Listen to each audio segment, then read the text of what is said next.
Hello and welcome back to another popcorn chat. I hope you guys are doing well. In this video we're going to be talking about another London Film Festival watch, and that is Wake Up Dead Man, a Knives Out mystery. Now this was the opening film and my third day at the film festival, so it was my fourth film I think at the actual press screenings.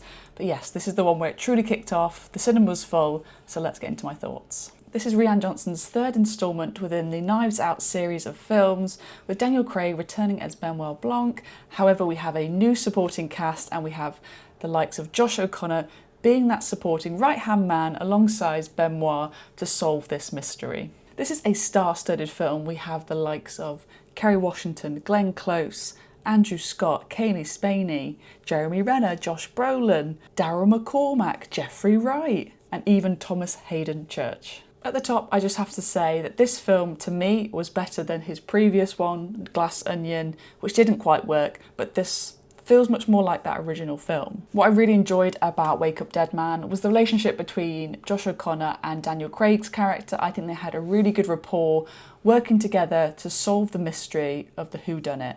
I think they have really good, witty banter, hate to say that. I think they have a really good dynamic, they're on the same wavelength, they're supporting each other. I think that dynamic is really what holds this film together. Even the location of this film feels much more like the first one. It feels more cosy, enclosed, in that church setting, in a house setting at times, whereas the second one felt quite clinical with that modern, really kind of elaborate building. As I said, it's a star-studded cast, but I feel like some of them do get left behind, and I'd like to see more about their stories, their backgrounds, why they're here, why they're being questioned as though they possibly could have murdered this person. I think there could have been much more work in terms of like Andrew Scott's character and Kerry Washington. I would like to have seen more written about their backgrounds. What you can always guarantee with a Knives Out film is it will be entertaining, and I think many people will come away saying I was entertained for just over 2 hours watching this one.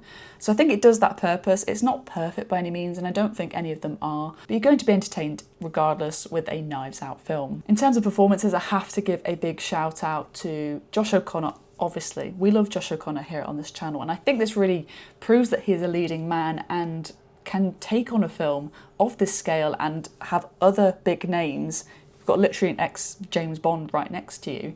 Like, I think it really shows that he can be taken seriously as a leading man, you know, after doing all this time in the industry and people really sort of sitting up and paying attention to his performances.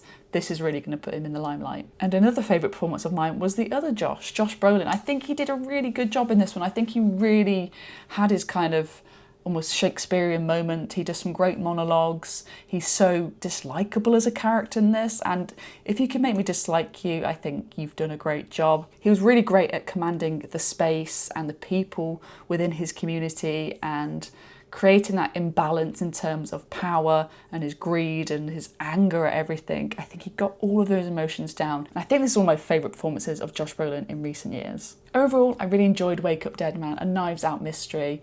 It was very entertaining. It wasn't perfect by any means, but that's okay. This is definitely a great one to watch with friends and family when it comes out on Netflix, and hopefully it does have a limited cinema run as well, so go and see it on the biggest screen possible and do enjoy the film. Thank you so much for watching this review of Wake Up Dead Man. If you've seen the film, do let me know your thoughts down below in the comments. Thank you so much for watching, and I'll see you very soon for another popcorn chat.